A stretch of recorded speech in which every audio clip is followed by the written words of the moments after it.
إن الحمد لله نحمده ونستعينه ونستغفره ونعوذ بالله من شرور أنفسنا ومن سيئات أعمالنا من يهد الله فلا مضل له ومن يضلل فلا هادي له وأشهد أن لا إله إلا الله وحده لا شريك له وأشهد أن محمدا عبده ورسوله أما بعد فإن خير الحديث كتاب الله وخير الهدي هدي محمد صلى الله عليه وعلى آله وسلم وشر الأمور محدثاتها وكل محدثة بدعة وكل بدعة ضلالة وكل ضلالة في النار. قال الله تبارك وتعالى واتبع سبيل من أناب إلي. میرے محترم دینی بھائیوں اور قابل احترام اور بہنوں، یہ منہج سلف نہیں، اس عنوان کے تحت ایک طویل سلسلہ جاری ہے اور کئی دروس اس باب میں اس عنوان کے تحت ہو چکے ہیں. آج اسی سلسلے کو جاری رکھتے ہوئے مسئلہ نمبر 28 اور 29 دو مسئلے ہم دیکھیں گے انشاءاللہ. اگر وقت کی گنجائش رہی تو دونوں باتیں ہم مکمل کریں گے، اس لیے کہ دونوں جڑی ہوئی ہیں. اور وہ دو چیزیں کیا ہیں؟ مسلمانوں کے اتفاق، اختلاف، فرقہ بندی، حزبیت سے متعلق ہیں. اس سے پہلے ہم 27 مسئلے دیکھ چکے ہیں. اب آگے بڑھتے ہوئے مسئلہ نمبر 28 ہم دیکھیں گے. شیخ محمد ابن عمر بازمول حفظہ اللہ کہتے ہیں لیس من منہج السلف الوقوع فی الفرقة والاختلاف والتباغض وشعار السلف لا تباغضوا ولا تدابروا وكونوا عباد اللہ اخوانا. فرقہ بازی، اختلاف اور آپس میں بغض و عداوت سلف کا منہج نہیں. سلف کا شعار تو یہ تھا کہ آپس میں بغض نہ رکھو، ایک دوسرے کو پیٹھ نہ دکھاؤ، بلکہ اللہ کے بندو آپس میں بھائی بھائی بن کر رہو، یا اللہ کے بندے بن جاؤ کامل معنی میں، اور آپس میں ایک دوسرے کے بھائی بن جاؤ. تو آج ہم اسی عنوان پر گفتگو کریں گے. اس کی دوسری فرع جو اس کے بعد آئے گی انشاءاللہ اس کو بھی دیکھیں گے.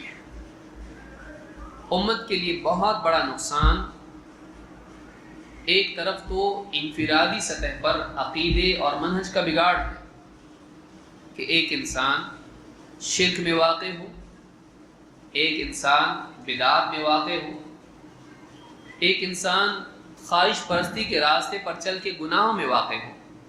ایک تو انفرادی سطح پر انسان کے لیے فکر و عمل کا یہ بگاڑ ہے کہ اس کے عقائد، اس کی عبادات، اس کے اخلاق میں بگاڑ پیدا ہو، حلال و حرام کے معاملے میں وہ بے پرواہ ہو جائے اور گناہوں کے راستے پر چل پڑے. لیکن ایک دوسرا بڑا نقصان جو سماجی سطح پر اور اجتماعی سطح پر مسلمانوں کو ہوتا ہے وہ یہ کہ مسلمان آپس میں بٹ جائیں، مسلمان آپس میں ایک دوسرے کے ساتھ اختلاف اور نفرتوں کا ماحول بنائیں. تو یہ جو چیز ہے سلف کا منہج نہیں ہے، وہ اس کو اچھا نہیں سمجھتے تھے. گروہوں میں بٹنا، ٹکڑوں میں بٹنا، فرقوں میں بٹنا سلف کو پسند نہیں تھا اور یہ اللہ کو بھی پسند نہیں. اللہ رب العالمین نے پوری امت کو ایک امت قرار دیا ہے، لہذا اس امت کو تقسیم کرنا اور دھڑوں میں بانٹنا، چاہے وہ مسلک کی بنیاد پر ہو، پیری مریدی کی بنیاد پر ہو، یا اسی طرح سے بدعت اور خرافات میں اپنے اپنے منمانی تعویلات کی بنیاد پر ہو، اللہ کو یہ پسند نہیں. اللہ کو یہ پسند ہے کہ مسلمان ایک دین پر، ایک نبی کے پیچھے، ایک کتاب کی اتباع کرتے ہوئے ایک ہو کر زندگی گزارے. یہی چیز اللہ کے نبی صلی اللہ علیہ وسلم کے زمانے میں تھی اور یہی قیامت تک کے لیے اسوہ اور نمونہ ہے، وہ معاشرہ جو نبی صلی اللہ علیہ وسلم قائم کر کے گئے تھے. اس سلسلے میں کیا باتیں ہیں آئیے دیکھتے ہیں. یہاں جو کہا کہ فرقہ بازی، فرقوں میں بٹنا، ہمارا فرقہ حق پر ہے، ہمارا فرقہ حق پر ہے، اور اسی طرح سے تفریقے بازی، آپس میں اختلاف کرنا، چھوٹی بڑی چیزوں پر آپس میں لڑ پڑنا اور آپس میں بغض و عداوت رکھنا، ایک مسلمان دوسرے مسلمان کا خیر خواہ ہونے کی بجائے اس کا دشمن بن جائے، یہ سلف کا منہج نہیں ہے۔ سلف کا شعار کیا تھا، ان کا طریقہ کیا تھا؟ آپس میں بغض نہ رکھو، دشمنی نہ رکھو، اور ایک دوسرے کو پیٹھ نہ دکھاؤ، ایک دوسرے کو پیٹھ نہ دکھاؤ، بلکہ اللہ کے بندو آپس میں ایک دوسرے کے بھائی بھائی بن جاؤ۔ یہ سلف کا طریقہ ہے کہ مسلمان آپس میں ایک دوسرے کے بھائی بن کر زندگی گزاریں۔ آئیے اس تعلق سے کچھ تفصیلات دیکھتے ہیں۔ قرآن کریم میں اللہ رب العالمین نے تفرقہ اور گروہ بندی اس کو منع کیا ہے۔ اللہ تعالیٰ فرماتا ہے سورہ الانعام آیت نمبر 59 میں اللہ نے فرمایا ان الذین فرقوا دینہم وکانوا شیعا لست منهم فی شیء انما امرهم الی اللہ ثم ینبئهم بما كانوا یفعلون۔ اللہ تعالیٰ نے فرمایا یقیناً وہ لوگ ان الذین فرقوا دینہم جنہوں نے اپنے دین میں تفریق ڈال دی، جنہوں نے اپنے دین کو ٹکڑے ٹکڑے کر دیا، فرقہ تفریق کر دینا، ڈسٹریبیوٹ کر دینا، ڈیوائڈ کر دینا، کہ جنہوں نے اپنے دین کو ٹکڑے ٹکڑے کر دیا، دین میں تفریق ڈال دی۔ تفریق کہاں ڈالی؟ فرقوا دینہم وکانوا شیعا، اور اس کے نتیجے میں وہ شیعہ کا مطلب ہوتا ہے کئی گروہ میں تقسیم ہو گئے، جماعتیں جماعتیں، گروہ گروہ، فرقے فرقے، حزب، کئی گروہوں میں تقسیم ہو گئے۔ لست منہم فی شیء، اے نبی آپ سے ان کا کوئی تعلق نہیں ہے، یعنی یہ اس لائق نہیں ہے کہ آپ سے اپنا رشتہ جوڑیں، اور آپ کا اس میں کوئی معاملہ نہیں ہے، آپ اس کے ذمہ دار نہیں ہو، اور آپ کا معاملہ ان سے بالکل الگ ہے۔ لست منہم فی شیء، آپ ان سے بالکل بھی متعلق نہیں ہو، آپ کا ان سے کوئی لینا دینا نہیں ہے۔ انما امرهم الی اللہ، اور ان کے معاملے کا فیصلہ تو اللہ ہی کے پاس ہونے والا ہے، ان کا معاملہ اللہ کی طرف لوٹا ہے تو وہی فیصلہ ہوگا۔ ثم ینبئهم بما كانوا يفعلون، اور پھر اللہ تعالیٰ جو کچھ یہ کرتے تھے اللہ تعالیٰ اچھی طرح سے ان کو اس کی خبر دے دے گا، اللہ بتائے گا ان کا عمل اچھا تھا کہ برا ہے۔ دنیا میں کسی کی مانتی نہیں، تو اب یہ اپنے ہی معاملات میں مگن ہیں، اپنے ہی کو صحیح سمجھتے ہیں، ٹھیک ہے اے نبی آپ سے ان کا کوئی لینا دینا نہیں، اب آپ اس معاملے کو اللہ کے حوالے کر دیں۔ انما امرهم الی اللہ، ان کا معاملہ تو اللہ ہی کے پاس پیش ہونے والا ہے قیامت کے دن۔ ثم ینبئهم بما كانوا يفعلون، پھر اللہ تعالیٰ ان کو خبر کر دے گا، اللہ تعالیٰ ان کو اس کی پوری تفصیل بتا دے گا کہ واقعی وہ دنیا میں کیا کر رہے تھے۔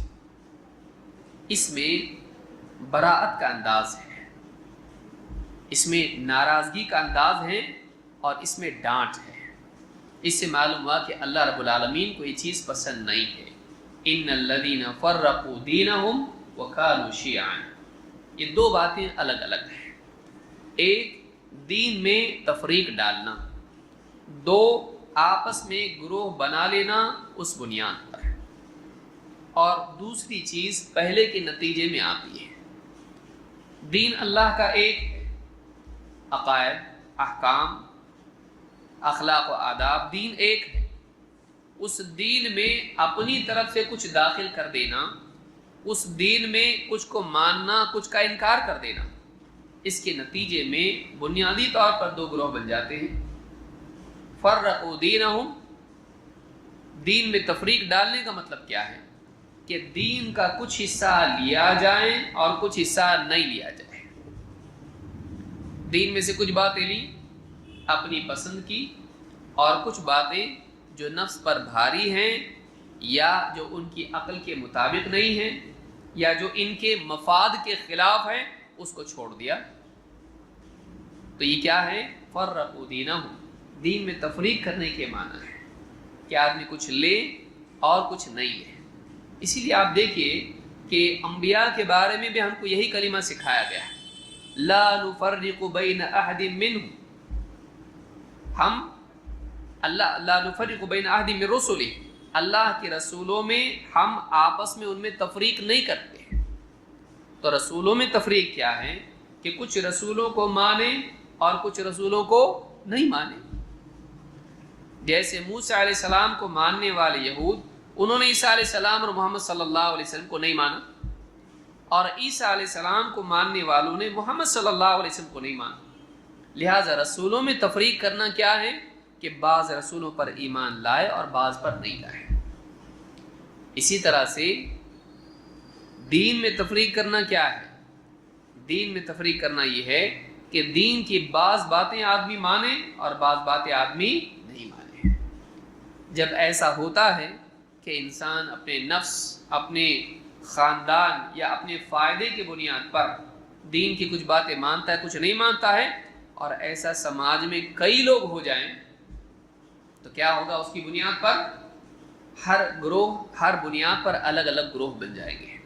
یہ کچھ مانتے ہیں کچھ نہیں مانتے، وہ کچھ مانتے کچھ نہیں مانتے، یہ کچھ مانتے کچھ نہیں مانتے، لیکن سب مل کر ایک دین کو سب کا سب پورا تسلیم کر لیں۔ ادخلوا فی السلم کافہ کے تحت، واعتصموا بحبل اللہ جمیعا کے تحت، کہ آپس میں سب مل کے اللہ کی رسی کو مضبوطی سے تھام لو، پورا کا پورا دین تمام تر دل و جان سے قبول کر لیں۔ سب کے سب ایک دین پر ہوتے ہیں۔ اختلاف اور افتراق تب پیدا ہوتا ہے جب ایک آدمی ایک بات مانتا ہو، دوسرا آدمی دوسری بات مانتا ہو، یہ اس کی بات نہیں مانتا، وہ اس کی بات نہیں مانتا ہے۔ ان الذین فرقوا دینہم وکانوا شیعا، شیعہ جو ہے گروہ کو کہتے ہیں، اسی لیے شیعہ کہتے ہیں، شیعان علی ہیں۔ تو شیعہ کس کو کہتے ہیں؟ گروہ۔ وہ کہتے ہیں ہم حضرت علی کا گروہ ہے، ان کا لشکر ہے یا ان کی جماعت ہے یا ان کے ماننے والے ہیں۔ ہم بھی تو ان کے ماننے والے، ہم تھوڑی نہ نہیں مانتے ہیں۔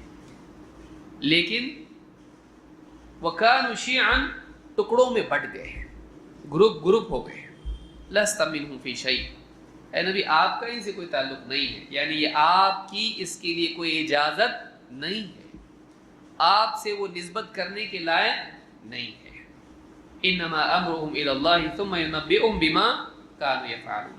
اس آیت سے بات معلوم ہوتی ہے کہ اسلام میں یہ دونوں چیزیں منع ہیں۔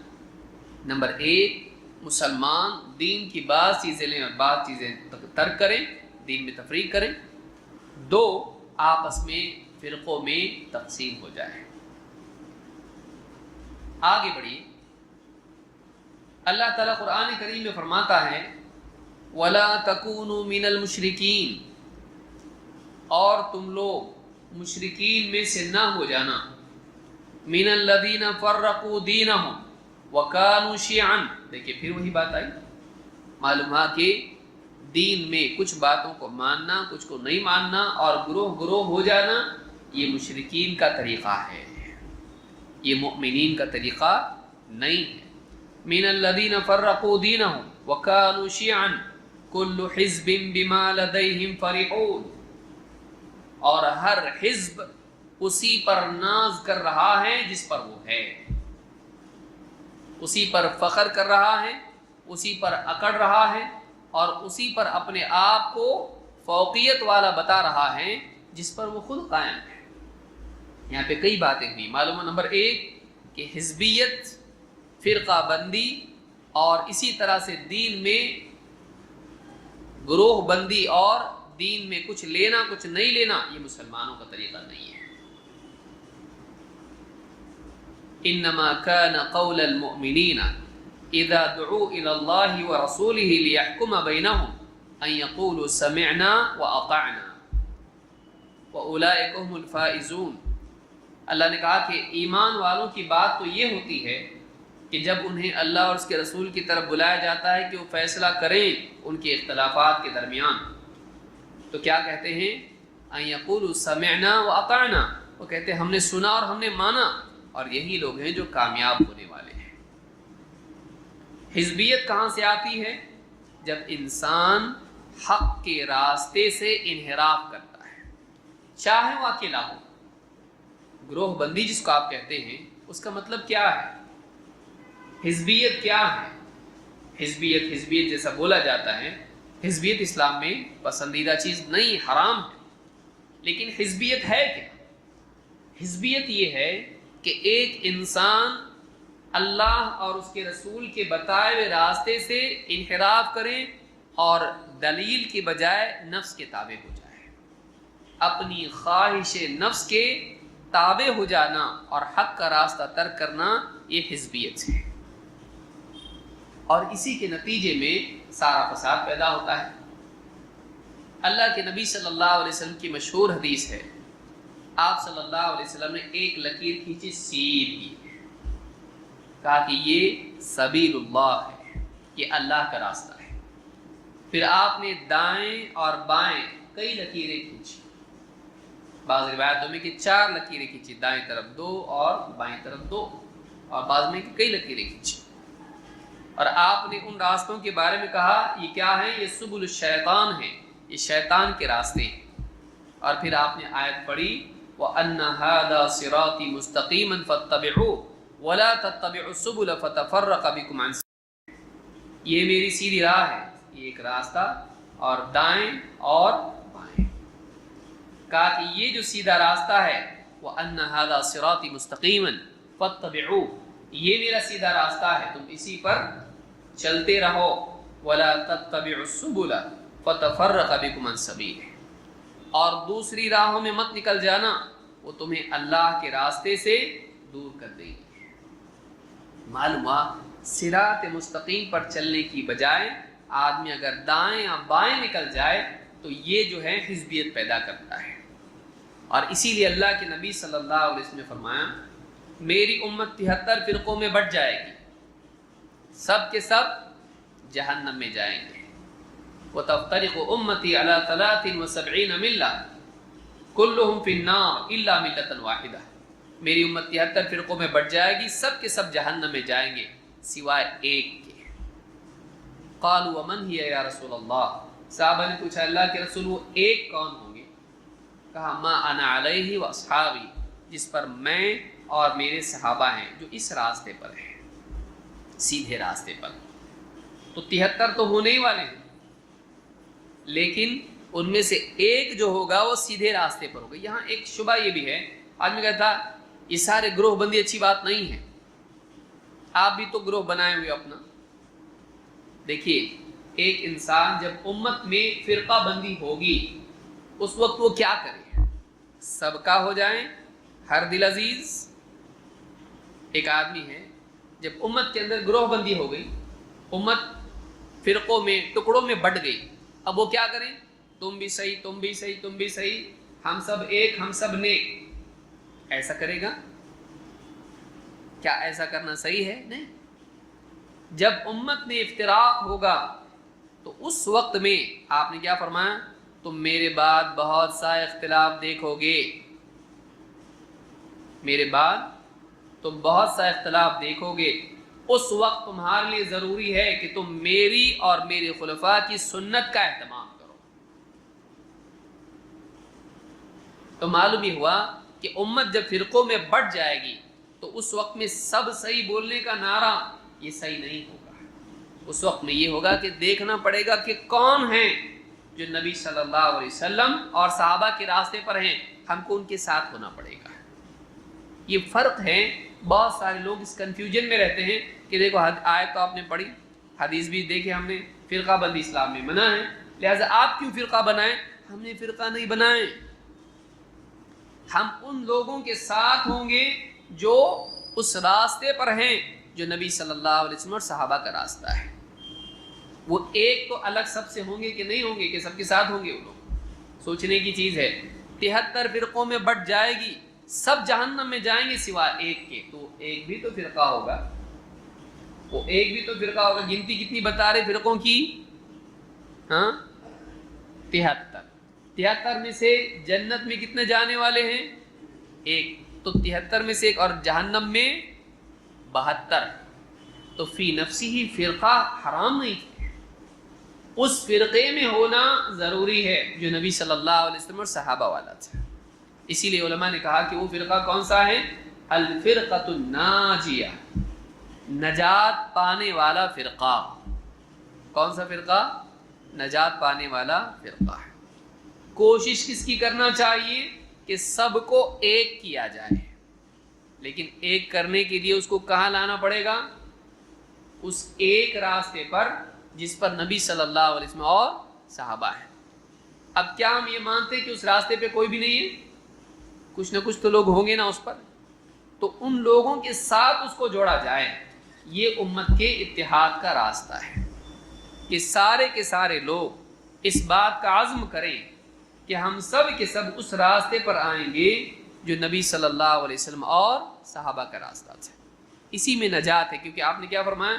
صحابہ نے پوچھا اس وقت جب امت 73 فرقوں میں بٹ جائے گی اس وقت کون ہے جو نجات پائیں گے؟ تو آپ نے کیا فرمایا؟ جو اس راستے پر ہوں جس پر میں اور میرے صحابہ ہیں۔ تو ہم جس دور میں بھی ہوں اس وقت میں مسلمانوں کا افتراق ہمارے سامنے ہے۔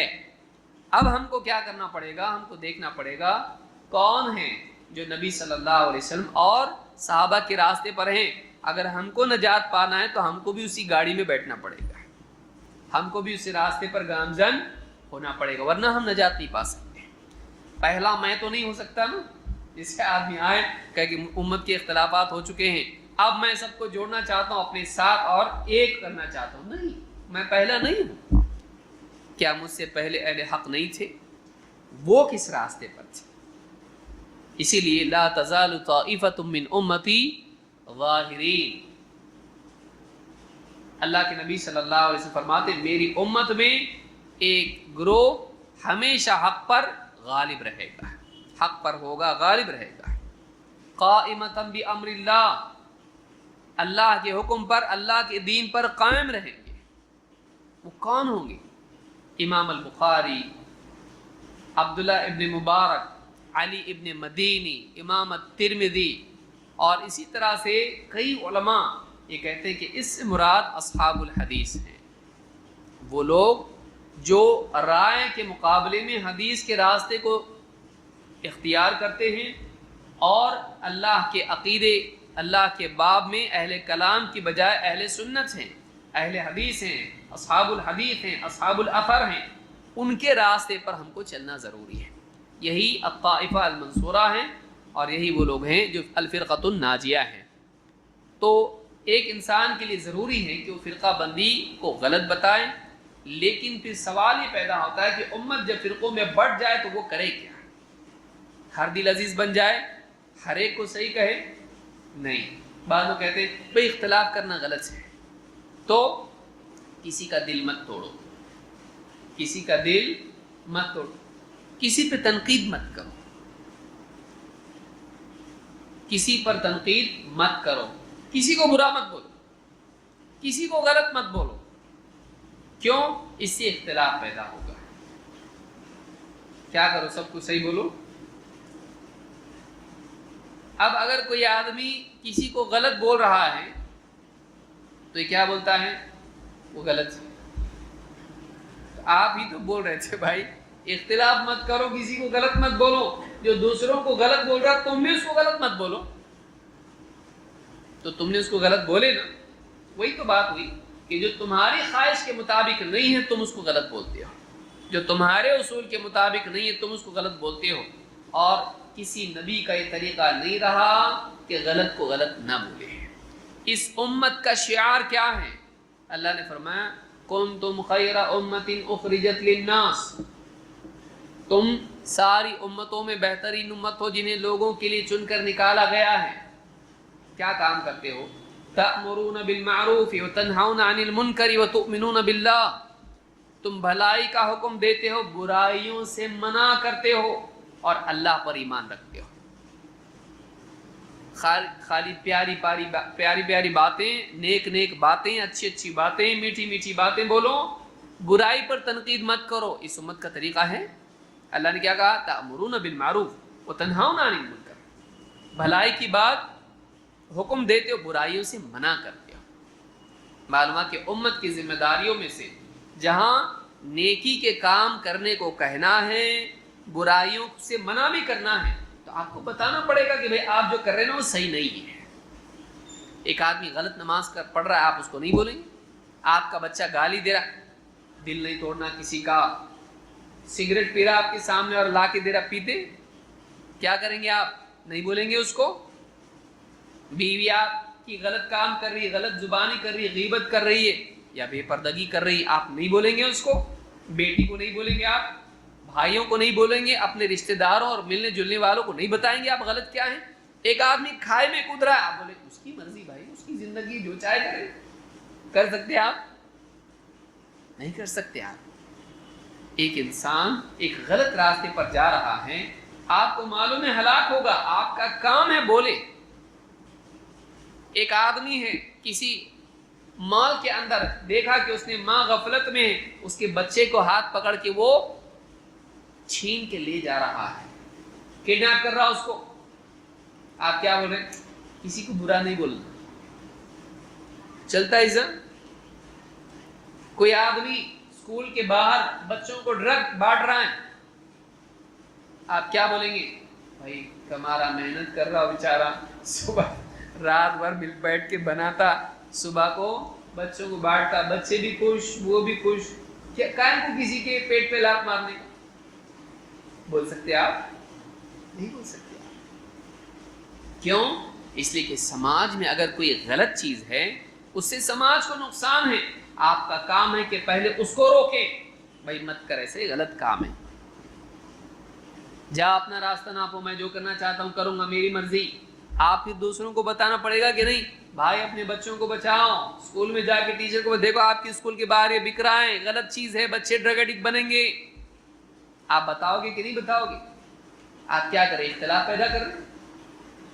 سوچنے کی چیز ہے۔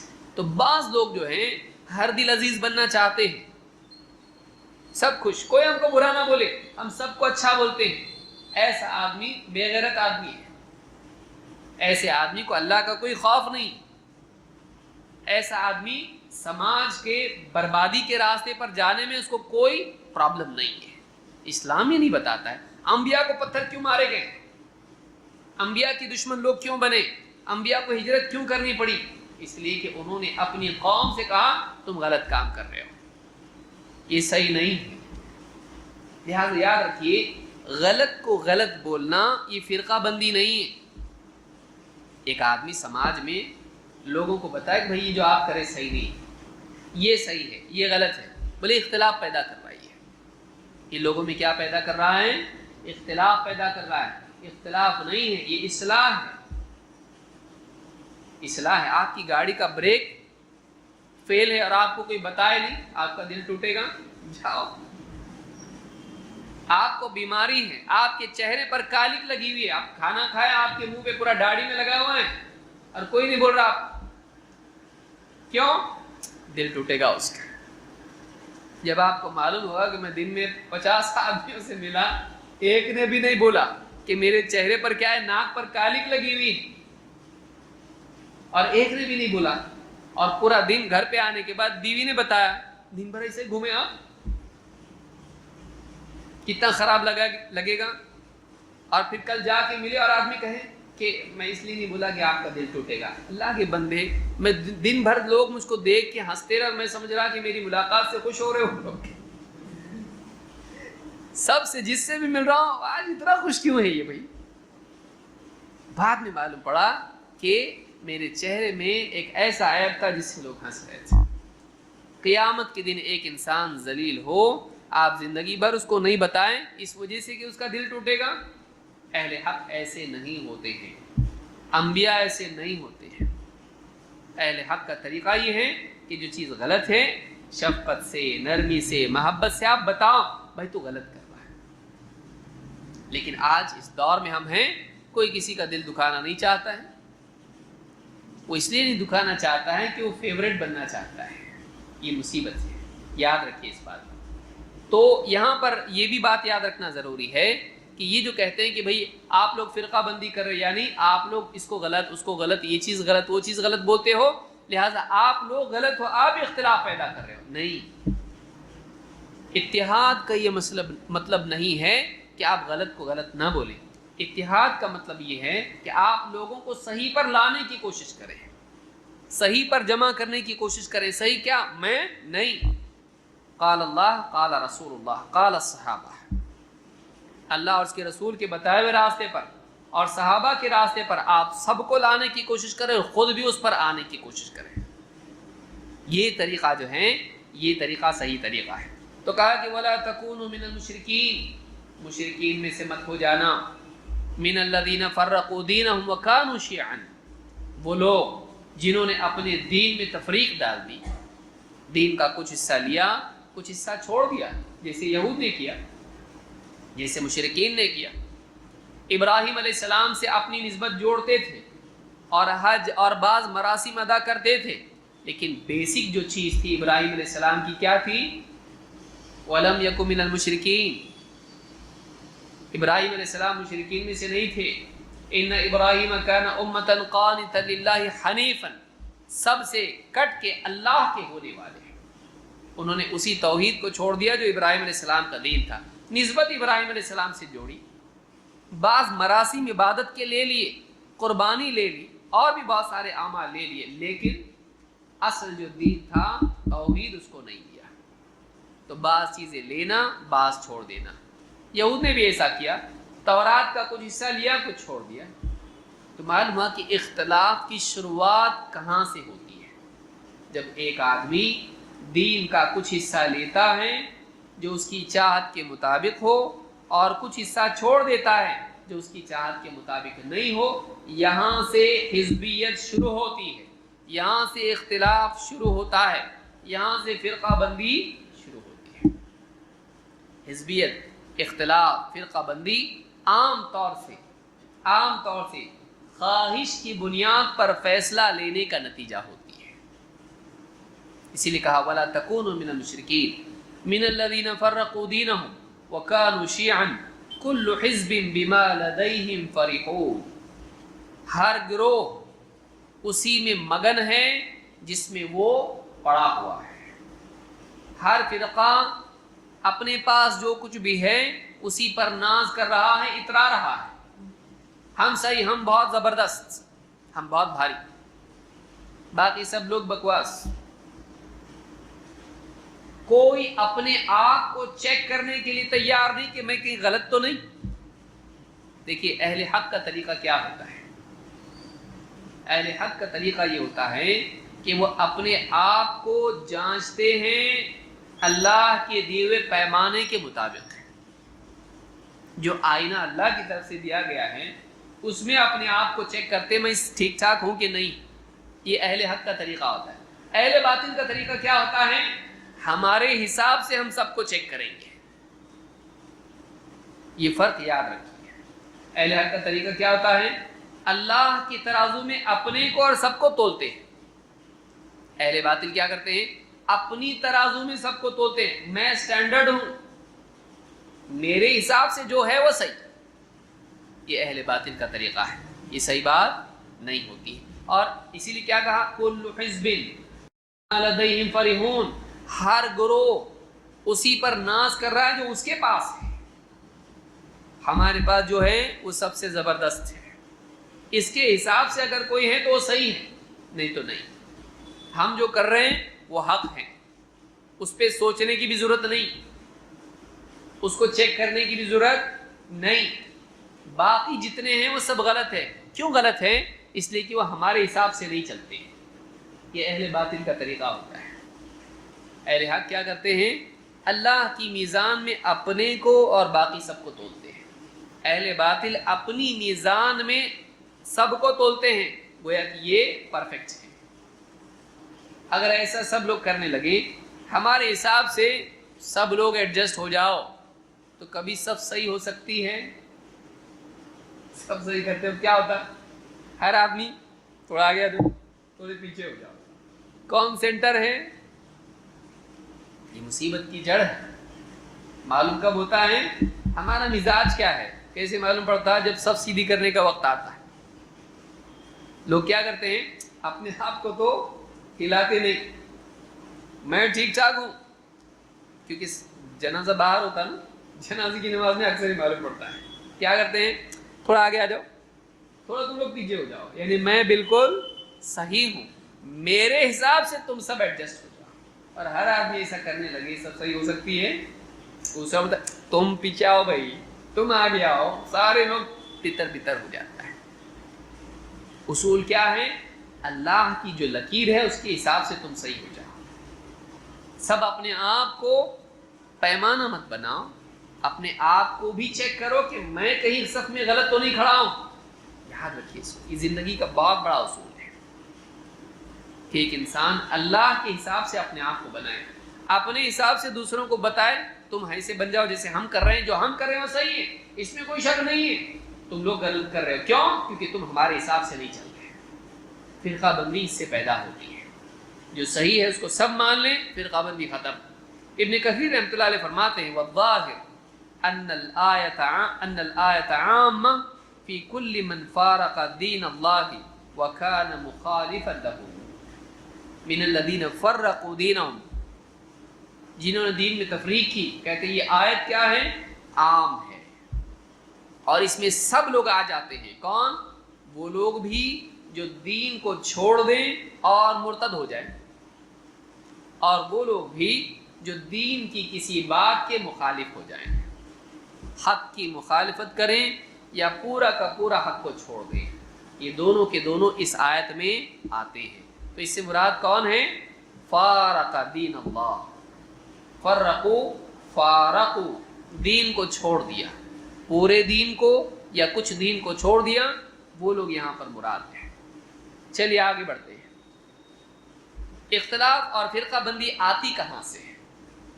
چلیے آئیے دیکھتے ہیں، اور یہ بنیاد ہے اصل جو میں نے شروع سے بات کہی ہے، قرآن کی اس دلیل سے وہ بات مزید پکی ہو جاتی ہے۔ اللہ نے کیا فرمایا؟ وَلَا تَكُونُوا كَالَّذِينَ تَفَرَّقُوا وَاخْتَلَفُوا مِن بَعْدِ مَا جَاءَهُمُ الْبَيِّنَاتُ، اور ان لوگوں کی طرح مت ہو جانا۔ کون؟ کالذین تفرقوا، جو فرقہ فرقہ ہو گئے، متفرق ہو گئے، بکھر گئے، بٹ گئے، واختلفوا، اور آپس میں اختلاف کرنے لگے۔ کب؟ من بعد ما جاءہم البینات، کھلی دلیلوں کے آ جانے کے بعد۔ وَأُولَئِكَ لَهُمْ عَذَابٌ عَظِيمٌ، اور یہی وہ لوگ ہیں جن کے لیے بڑا دردناک عذاب ہے، بڑا بھیانک، بڑا سنگین، بہت بڑا عذاب ہے، عذاب عظیم۔ اب یہاں پر کیا کیا کہا گیا؟ ان لوگوں کی طرح مت ہو جانا۔ من تشبہ بقوم فہو منہم، جو جس قوم کی مشابہت اختیار کرتا ہے وہ انہی میں سے ہے۔ اس سے ہم کو منع کیا گیا کہ ہم برے لوگوں جیسے نہ بنیں، ہم گمراہ لوگوں کی صفات اپنے اندر پیدا نہ کریں، مشرکین، کفار، منافقین، فاسقین، ہم ان کی طرح نہ بنیں، ہم مؤمنین صالحین کی طرح بننے کی کوشش کریں۔ وَلَا تَكُونُوا كَالَّذِينَ تَفَرَّقُوا، پہلا جرم فرقہ فرقہ ہو گئے، وَاخْتَلَفُوا، اور اختلاف کیا، گروپ بازی کی اور اختلاف کیا۔ کب؟ اختلاف کی دو حالتیں ہوتی ہیں بھائی، اختلاف ہوا، کسی نے کہا ایسا، کسی نے کہا ویسا، اللہ کی بات دونوں کو بھی نہیں معلوم، تیسرا آدمی آیا بتا دیکھیے اس مسئلے میں بات یہ ہے، قرآن میں ایسا ہے اور سنت میں ایسا ہے، اللہ اور اس کے رسول کا فیصلہ ایسا ہے۔ اب اختلاف کی گنجائش ہے؟ نہیں ہے۔ حق آ جانے کے بعد رائے کے اختلاف کی گنجائش باقی ہوتی ہے؟ نہیں۔ حق آ جانے کے بعد رائے کی، اس کی اختلاف کی گنجائش باقی نہیں ہوتی ہے۔ جیسے مثلا کسی مسئلے میں انسان کہے کہ بھائی فلاں مسئلے میں نماز ایسا ہو تو ہو جاتی ہے، کوئی کہے نہیں ہوتی، اگر فلاں کام آدمی کرے نماز ہو جاتی ہے، دوسرا کہے نہیں ہو جاتی ہے۔ مثال کے طور پر عمر بن خطاب رضی اللہ تعالیٰ، اب ایک سوال ہے، مثلا اگر ایک امام نماز پڑھائے اور اس امام کو نماز پڑھنے کے بعد یاد آئے کہ میں نے جنابت کا غسل نہیں کیا تھا، جنابت کا غسل نہیں کیا تھا اور میں نے نماز پڑھا دی، تو نماز ہوئی کہ نہیں ہوئی؟ بغیر غسل کی نماز ہوتی ہے؟ نہیں ہوتی ہے۔ اب مقتدیوں کی نماز ہوئی کہ نہیں ہوئی؟ ہوئی کہ نہیں؟ تھوڑی دیر سے بتاتے تمہارے بات. کیا مقتدیوں کی نماز ہوئی؟ اگر امام نے نماز پڑھی، خود امام کی نماز نہیں ہوئی کہ نہیں ہوئی اس کی نماز؟ اس میں تو کوئی شک نہیں کہ اگر اس نے غسل کے بغیر ہی نماز پڑھا ہے یا وضو کے بغیر ہی نماز پڑھا ہے تو اس کی نماز نہیں ہوئی. لیکن مقتدیوں کی ہوئی کہ نہیں ہوئی؟ جب اس کی نہیں ہوئی تو اس کی بھی. ایسا ہے، عقل تو یہ بولتی ہے کہ جب انجن کی نہیں ہوئی تو ڈبے کی کہاں سے ہوگی بھائی؟ لیکن ایسا نہیں. اب اختلاف ہو گیا، کوئی بولا ہو گئی، ان لوگوں نے تو غسل کر کے آئے تھے، وضو کر کے آئے تھے، ان کی کیوں نہیں ہوگی؟ اب کوئی بولا نہیں، دیکھو جب امام کی نہیں تو مقتدی کی بھی نہیں ہوئی. اب دلیل دیکھی گئی. دلیل کیا ہے؟ امام مالک نے اپنی موطا میں روایت نقل کی ہے، عمر ابن خطاب رضی اللہ تعالیٰ عنہ آئے مسجد نبوی میں، نماز پڑھائی. نماز پڑھانے کے بعد یاد آیا میرا غسل ہی نہیں ہے، ویسے ہی نماز پڑھا دیا. لوگوں سے کہا میں پڑھ رہا ہوں، تمہاری ہو گئی. سمجھ میں نہیں آیا، ٹھیک ہے مان تو سکتے نا، مان لو. مسئلہ ایسا ہے. کیوں؟ عمر بن خطاب رضی اللہ عنہ پورے صحابہ کے درمیان یہ فتویٰ دے رہے ہیں. کہا کہ تمہاری ہو گئی ہے، میری نہیں. معلوم کبھی امام کی نہیں ہوئی لیکن مقتدی کی ہو جاتی ہے. سمجھے اس بات کو کہ امام کی نماز نہیں ہوئی، مقتدی کی ہو گئی. تو کہا کہ تم کو پڑھنے کی ضرورت نہیں، تمہاری ہو گئی، میں دہراؤں گا. اور انہوں نے جا کے غسل کیا اور آ کے پھر نماز دہرائی. تو اب یہ بات سامنے آ جانے کے بعد اب اختلاف کی گنجائش ہے نہیں ہے. تو اب بھی اختلاف کو یہ آدمی کرے یہ غلطی کرے. کبھی قرآن کی آیت ہوگی، کبھی حدیث ہوگی، اور سامنے آ جانے کے بعد، بینات سامنے آنے کے بعد، اس میں صحابہ کا کوئی اختلاف نہیں. صحابہ نے نہیں کہا ایسا کیسا بول رہے آپ، عقل میں آتی نہیں بات. صحابہ نے بولے ایسا نہیں، سب کو معلوم ہے مسئلہ، سب نے اس سے اتفاق کیا اور یہی مسئلہ صحیح مسئلہ ہے. تو اب اللہ نے فرمایا ان لوگوں کی طرح مت ہو جانا جو فرقہ فرقہ ہو گئے، آپس میں اختلاف کرنے لگے، جبکہ دلیل آ گئی. کھلی دلیل آنے کے بعد اختلاف کی گنجائش نہیں ہوتی ہے. اس کے بعد جب آدمی اختلاف کرتا ہے تب جا کے فرقہ بندی پیدا ہوتی ہے. حق سامنے آنے کے بعد اختلاف کرنا حزبیت پیدا کرتا ہے. یاد رہے گا حزبیت کب جنم لیتی ہے؟ حزبیت کیا ہے؟ حق واضح ہونے کے بعد حق سے اختلاف کرنا، یہ حزبیت ہے. چاہے وہ اکیلا آدمی کیوں نہ ہو، وہ ایک حزب ہے. تو یہاں کہا کہ وَأُولَٰئِكَ لَهُمْ عَذَابٌ عَظِيمٌ، ایسے لوگوں کے لیے بڑا عذاب ہے. تو اس میں ہم نے کئی باتیں سیکھی. نمبر 1، فرقہ بندی اسلام میں ممنوع ہے، حزبیت اسلام میں منع ہے، اور دلیل آ جانے کے بعد اختلاف کی گنجائش اسلام میں نہیں ہے، اور یہی وہ وجہ ہے جس سے اختلاف پیدا ہوتا ہے. افتراق، فرقہ بندی عذاب ہے. اللہ تعالیٰ قرآن کریم میں فرماتا ہے قل هو القادر على ان يبعث عليكم عذابا من فوقكم او من تحت ارجلكم او يلبسكم شيعا ويذيق بعضكم بأس بعض. کہا کہ دیکھو اللہ تعالیٰ اس پر قادر ہے کہ تمہیں على ان يبعث عليكم عذابا من فوقكم، کہ تم پر اوپر سے عذاب بھیج دے. اللہ تعالیٰ اس پر قادر ہے کہ تم پر اوپر سے عذاب بھیج دے. او من تحت ارجلکم، یا تمہارے پاؤں کے نیچے سے عذاب بھیج دے. او یلبسکم شیعا، یا تمہیں گروہوں میں بانٹ دے اور آپس میں گتھم گتھی تم کو کر دے.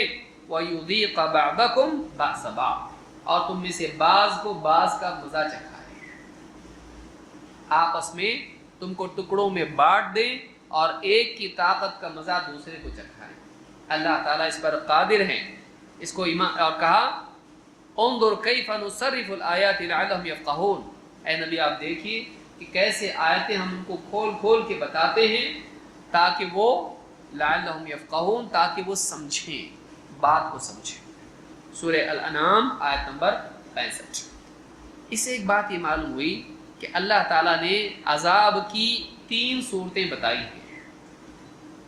نمبر 1 پہلی صورت کیا ہے؟ اوپر سے عذاب، دوسری صورت نیچے سے عذاب، اور تیسری صورت تم کو ٹکڑوں میں بانٹ کے ایک کی طاقت کا مزہ دوسرے کو چکھائے۔ یہ اللہ کے عذابوں میں سے ایک عذاب ہے۔ مسلمانوں کا آپس میں متفرق ہونا، گروہوں میں بٹ کر ایک دوسرے کو نقصان پہنچانے پر درپے ہونا، یہ اللہ کے عذابوں میں سے ایک عذاب ہے۔ یہ مصیبت ہے اللہ کی طرف سے آنے والی۔ ابن کثیر رحمۃ اللہ علیہ فرماتے ہیں کہ اوپر سے عذاب کی صورتیں کیا ہیں؟ مثلا کہتے ہیں کہ پتھر برسنا اور چیخ آنا، اس سے ہلاک ہونا، طوفان آنا، یہ سب کیا ہے؟ اوپر سے عذاب آ سکتا ہے۔ اسی طرح سے نیچے سے عذاب کیا ہے؟ زلزلہ آنا، زمین دھسنا، زمین میں دھس جائیں، زلزلے آئیں، یہ پاؤں کے نیچے سے عذاب آ سکتے ہیں۔ اور اسی طرح سے آپس میں لڑ کے گتھم گتھی ہونا، یہ بھی اللہ کے عذابوں میں سے ایک عذاب ہے۔ تو گروہ بندی اللہ کے عذاب میں سے ایک عذاب ہے۔ یہ کب جنم لیتا ہے؟ جب اللہ کی طرف سے آئے ہوئے حق کا انسان انکار کرتا ہے، اس کو پس پش ڈالتا ہے، خواہش کی بنیاد پر آدمی فیصلے کرنے لگتا ہے، تب جا کے فرقہ بندی اور حزبیت جنم لیتی ہے۔ اسی لیے ابو العالیہ رحمۃ اللہ علیہ فرماتے ہیں، کہتے ہیں وَعَلَيْكُمْ بِسُنَّةِ نَبِيِّكُمْ، تمہارے لیے تمہارے نبی کی سنت کی پیروی لازم ہے، وَالَّذِي كَانَ عَلَيْهِ أَصْحَابُهُ، وہ سنت جس پر آپ کے صحابہ تھے، یا وہ راستہ تمہارے لیے ضروری ہے جس پر نبی صلی اللہ علیہ وسلم کے صحابہ تھے۔ تو دو چیزیں ہوئی، نبی کی سنت اور صحابہ کا راستہ۔ تمہارے لیے ان دو چیزوں کا التزام اور اہتمام ضروری ہے۔ وَإِيَّاكُمْ وَهَٰذِهِ الْأَهْوَاءِ، اور خبردار ان بدعتوں سے جو خواہش پرستی کی بنیاد پر جنم لیتی ہیں، ان خواہش پرستی کے بدعت کے راستے سے بچو۔ الَّتِي تُلْقِي بَيْنَ النَّاسِ الْعَدَاوَةَ وَالْبَغْضَاءَ، یہی وہ بدعتیں ہیں، یہی وہ خواہش پرستی ہے جو لوگوں میں آپس میں دشمنی اور بغض و عداوت ڈال دیتی ہے۔ ایک بہت بڑی بات اس قول میں ہم کو ملتی ہے۔ الابانہ الکبریٰ میں ابن بطہ نے اس کو ذکر کیا ہے۔ کیا کہہ رہے ہیں ابو العالیہ؟ ابو العالیہ رحمہ اللہ فرماتے ہیں کہ نبی صلی اللہ علیہ وسلم کی سنت اور صحابہ کے راستے کو مضبوطی سے تھام لو، صحابہ کے منہج کو مضبوطی سے تھام لو۔ نمبر 1 یہ ڈوز میں آیا، ڈونٹ میں کیا آ رہا ہے؟ دوسری چیز کہتے ہیں وَإِيَّاكُمْ وَهَٰذِهِ الْأَهْوَاءِ، احوا ہوا کی جمع ہے۔ ہوا کے معنی کیا ہے؟ خواہش کے پیچھے چلنا، اپنے دل میں جو دل کو جو بھائے اسی راستے پر جائے، یہ کیا ہے؟ یہ خواہش پرستی ہے۔ جسے آدمی کہتا ہے مجھ کو جو صحیح لگتا میں کرتا ہوں، مجھ کو یہ اچھا لگ رہا میں یہی کروں گا، تو یہ جو ہے مجھ کو جو اچھا لگتا ہے، مجھ کو جو صحیح لگتا ہے، میری آنکھوں میں جو خوشنما دکھائی دے میں وہی کروں گا، یہ خواہش پرستی ہے۔ یہ علم کے تابع ہوا نہیں، اپنے جی میں جو آیا وہ آدمی کر رہا ہے۔ کیا ہم کو اللہ نے اس کا مکلف بنایا کہ ہم کو جو جی میں اچھا لگے ہم کریں؟ تو اللہ کے رسولوں کی کیا ضرورت، کتابوں کی کیا ضرورت؟ اپنے دل کو تابع کر اللہ کی طرف سے جو علم آیا ہے اس علم کے۔ تو کہا کہ ان خواہشات سے بچو، منمانی سے بچو، خواہش پرستی سے بچو، اور کہا کہ خواہش پرستی کا انجام کیا ہے؟ التی تلقی بین الناس العداوۃ والبغضاء، یہ خواہش پرستی ہے جو لوگوں کے بیچ میں، لوگوں میں آپس میں دشمنیاں اور بغض و عداوت پیدا کرتی ہے۔ تو معلوم ہوا کہ بغض و عداوت کی اصل جڑ کیا ہے؟ کیا ہے جڑ؟ حق کے راستے پر چلنے کی بجائے خواہش کے راستے پر چلنا ہے۔ حق کے راستے پر، دلیل کے راستے پر، علم کے راستے پر چلنے کی بجائے منمانی کرنا، خواہشات کے راستے پر چلنا، اسی سے اختلاف پیدا ہوتا ہے۔ سب کے سب مل کے کہیں بھائی جو صحیح ہو سب مانیں گے، اچھی بات، تو اختلاف ہوگا نہیں۔ لیکن اگر کہے نہیں میں نہیں مانوں گا، میرے ذہن میں یہ ہے کہ یہی ہونا چاہیے، تو کیا ہوگا؟ اختلاف ہوگا۔ اور امت کے اختلافات کی بہت بڑی وجہ یہی ہے، ہر آدمی وہی منوانا چاہتا ہے جو مجھ کو صحیح لگتا سب مانو، یہ ساری مصیبت کی جڑ ہے۔ اللہ کے نبی صلی اللہ علیہ وسلم فرماتے ہیں لا تباغضوا ولا تحاسدوا ولا تدابروا وكونوا عباد اللہ اخوانا۔ نمبر 1 لا تباغضوا، 2 ولا تحاسدوا، 3 ولا تدابروا وكونوا عباد اللہ اخوانا۔ یہ بھی مت کرو، یہ بھی مت کرو، یہ بھی مت کرو، 3 چیزیں کیا؟ لا تباغضوا، کیا رکھنا؟ بغض رکھنا، چھپی ہوئی دشمنی۔ ذرا ٹائم آنے دے، میں بتاؤں گا، ابھی میرے گرتی بازو ہیں، میرے پاس طاقت آنے دے تجھ کو مزہ چکھاؤں گا۔ یعنی دشمنی کا پودا دل کی زمین میں بو کے، بیج بو کے اس کو پودے کو کیا بنانا؟ پیڑ۔ ابھی میرا برا وقت چل رہا ہے، میرا اچھا وقت آنے والا ہے، ذرا رک، میں دیکھ کیسا مزہ چکھاتا ہوں تجھ کو۔ یہ کیا ہے؟ بغض ہے، دل کے اندر کینہ، کپٹ، بغض و عداوت رکھنا ہے۔ کہا لا تباغضوا، ایسا مت کرو کہ دل کے اندر دشمنی کو پال کے موقع کی تلاش میں رہنا کہ کب وقت آئے، میں کب اس کو ذلیل کروں، کب اس کے اوپر میں حملہ کروں، اس کی عزت پر، اس کی جان پر، اس کے مال پر۔ آدمی موقع کی تلاش میں رہے اور دل میں دشمنی سنبھال کے رکھے۔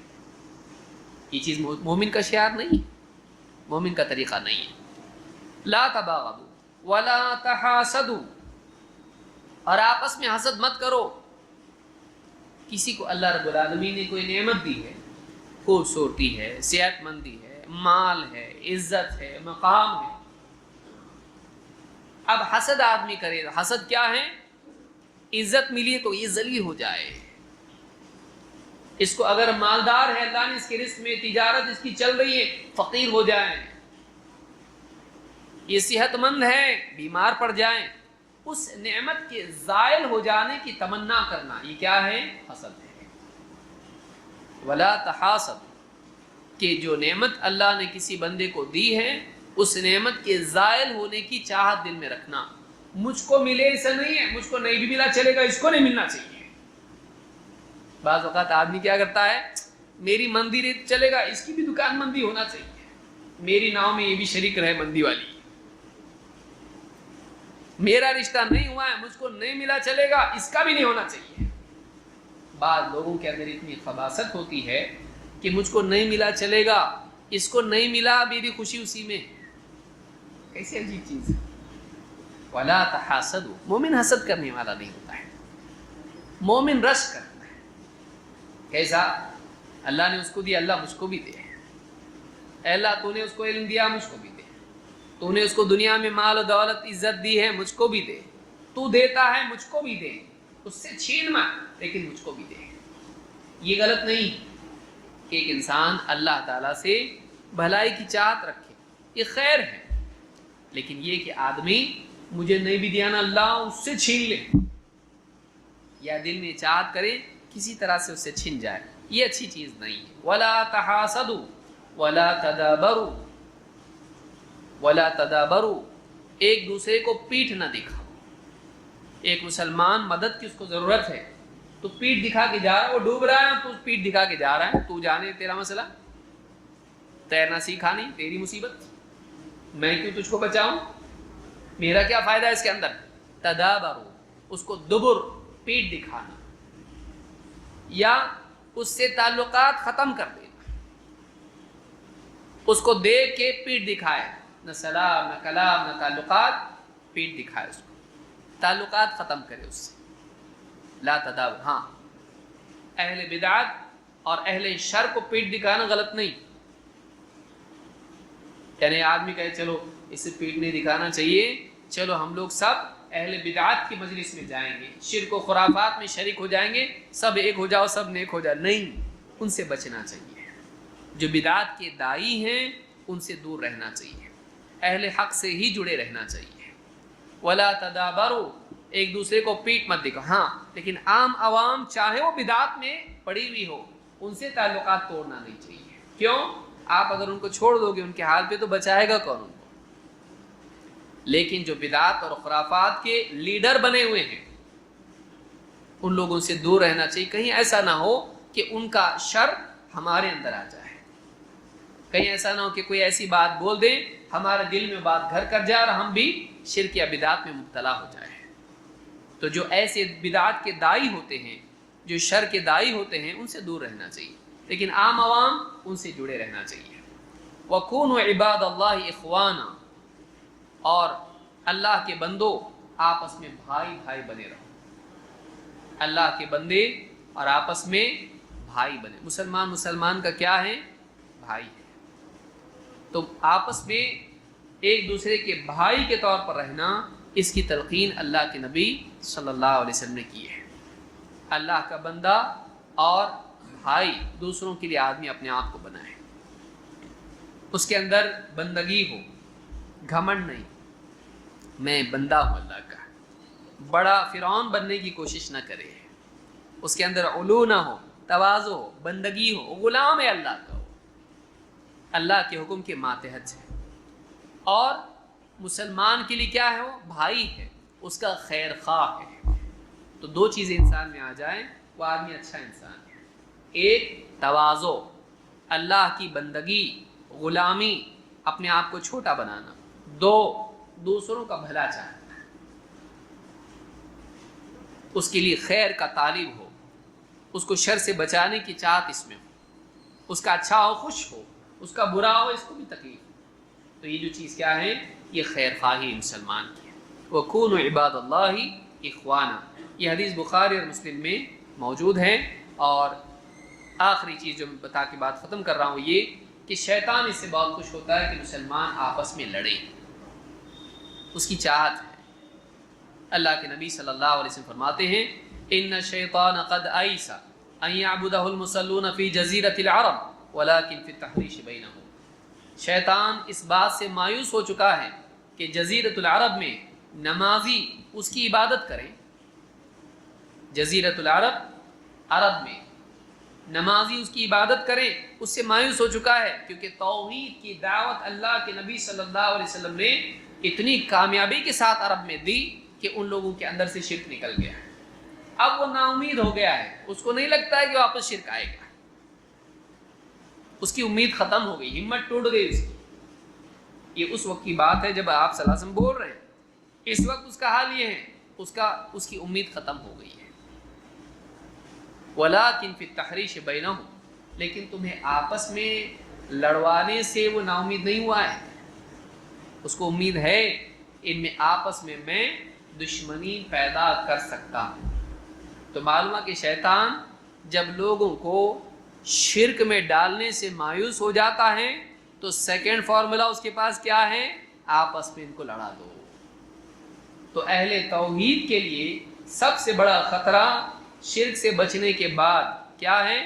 آپس کا اختلاف. ولیکن فی التحریش بینہم, لیکن آپس میں ان کو لڑوانے سے میں شیطان مایوس نہیں ہوا ہے. لہٰذا اس بات سے معلوم ہوتا ہے کہ شیطان کا ٹارگٹ یہ ہے کہ یا تو آدمی کو شرک میں مبتلا کرو تاکہ وہ ہمیشہ کے لیے ہلاک ہو جائے, یا پھر مسلمانوں کو آپس میں لڑا دو تاکہ لڑتے رہیں اور توحید کی اقامت اور توحید کا دنیا میں عام کرنا, اس کا کام چھوڑ کے آپس میں ہی بزی رہیں, مقصد کو چھوڑ کے ایک دوسرے کی طاقت کو کاٹتے رہیں. شیطان ہی چاہتا ہے کہ حق کی دعوت رک جائے. کیسے رکے گی؟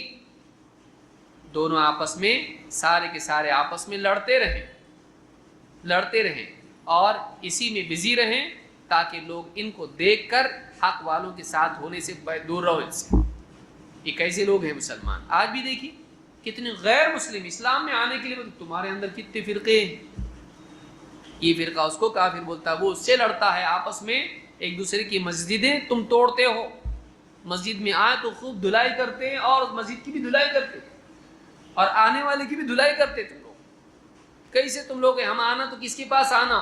کئی غیر مسلم مسلمانوں میں آنے کے لیے پیچھے ہٹتے ہیں. کیوں؟ مسلمانوں کے اختلاف کی وجہ سے دعوت کا کاز رک جاتا ہے.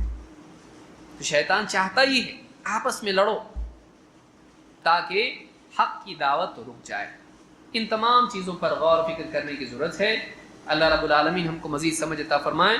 اگلے درس میں ہم انشاءاللہ یہ دیکھیں گے کہ علمی اختلاف کی بنیاد پر دشمنیاں یہ بھی سلف کے منہج میں سے نہیں ہے، اور یہ ایک بری بات ہے، اور اس بارے میں ہمارا موقف کیا ہونا چاہیے۔ اقول ھذا واستغفر اللہ لی ولکم۔